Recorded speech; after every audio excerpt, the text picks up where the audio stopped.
This is a tribute to Paul Norris.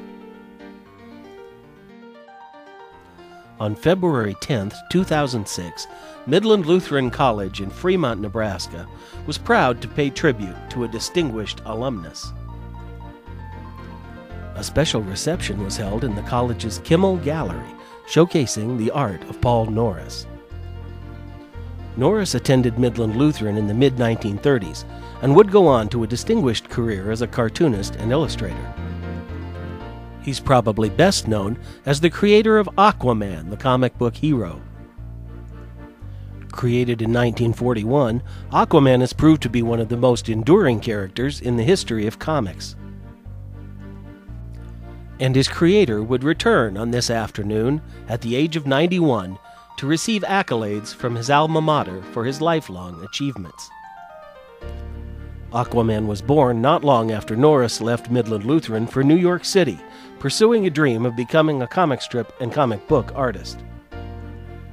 And the character he created has endured through the decades as a founding member of the Justice League of America in the 1960s, and carrying over into animated cartoons as well. The character has spawned action figures and assorted merchandise, and continues to this day, both in comic book format and in the current animated adventures of DC Comics superheroes. A live-action TV series is also planned for Aquaman. And soon he will be immortalized as one of 10 DC characters featured on postage stamps issued by the United States Post Office. Though the art is not by Mr. Norris, his character will receive both a portrait stamp and a second stamp featuring a classic Aquaman cover. Not bad for a boy from Greenville, Ohio, who was convinced to study in Nebraska by his cousin, then the professor of journalism at Midland Lutheran. Norris quickly became active on campus and in the community. Becoming art director for the college yearbook, he provided individual caricatures for each member of the senior class. And he worked on the college newspaper as well. This archived paper features not only his writing, but also an ad for the shoe store where he worked. It's still in business today. But comic strip opportunities arose, which took Norris away from his studies, and he left Fremont and Midland College to pursue his artistic dreams. When the proposed comic strip fell through, though, Norris moved to New York. He first worked for prize publications, creating characters like Future Man and Yank and Doodle.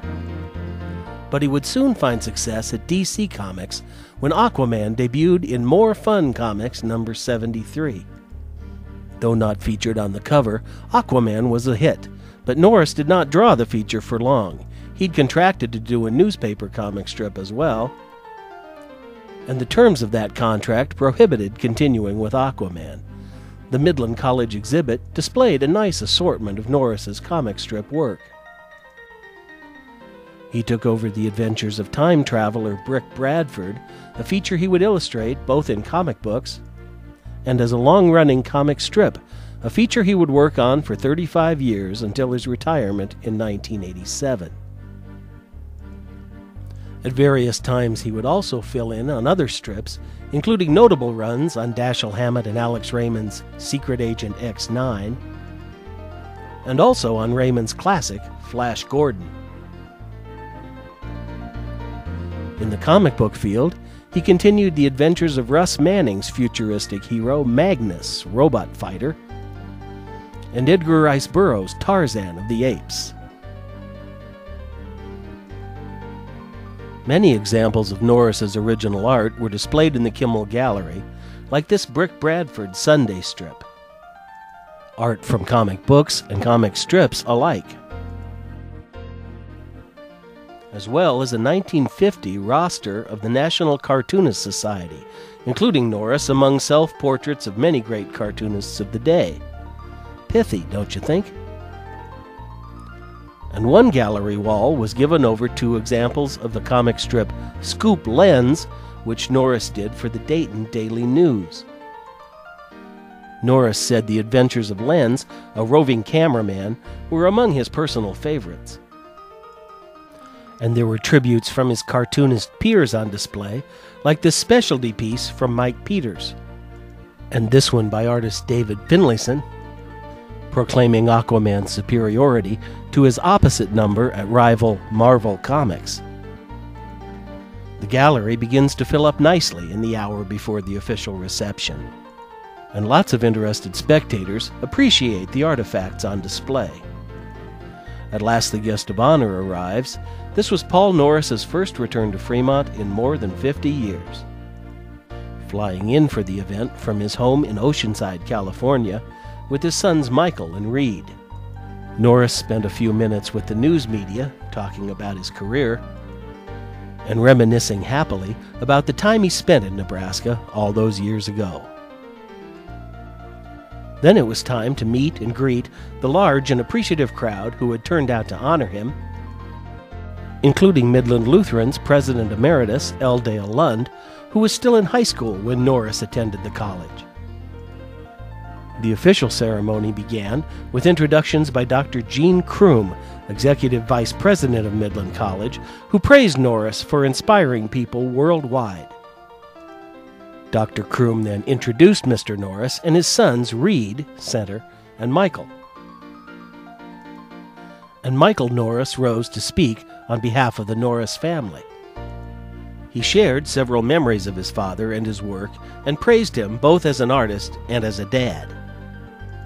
The veteran cartoonist was clearly touched by his son's heartfelt words of praise and rose at last to accept tribute from his alma mater, in the form of a certificate presented by Dr. Kroom to a rousing ovation from the assembled guests.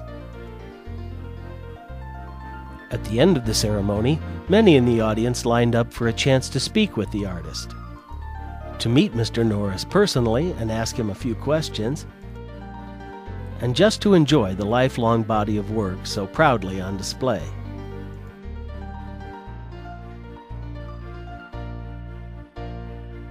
Here Mr. Norris chats with Bob Hall, a fellow comic book artist and former editor at Marvel Comics, and Paul Fell, known for his editorial cartoons and caricature. Earlier in the afternoon, Hall and Fell had conducted a cartooning seminar in conjunction with the Norris celebration, sharing their insights about the artistic and business sides of the cartooning profession with local students. Here Hall uses dramatic gestures and graphic images to illustrate a point, and Fell shows off a newly created piece of caricature featuring the evening's special guest. That guest, meanwhile, took a few minutes to sign autographs, carefully inscribing a souvenir for even the littlest of his fans. During that time, I spoke with son Paul Norris Jr., called Reed, about one of his father's little-known accomplishments. During World War II, working with a Japanese translator, he drew comics urging surrender that were dropped over Okinawa. Japanese soldiers surrendered, many of them carrying copies of the leaflets. Those may have been the first American comics many of them had ever seen. Reed speculated on what might have happened had those comics, instead of bombs, been dropped on Hiroshima and Nagasaki, and on whether his father wasn't a true hero for saving lives rather than taking them. In any case, Paul Norris's work brought decades of enjoyment to people around the world, daily for more than 35 years in their newspapers, and in the ongoing saga of a mythic sea-dwelling hero named Aquaman, who's as popular today as he was when Paul Norris created him more than 60 years ago. And so, Midland Lutheran College's fine and fitting tribute to artist Paul Norris was both well received and well deserved.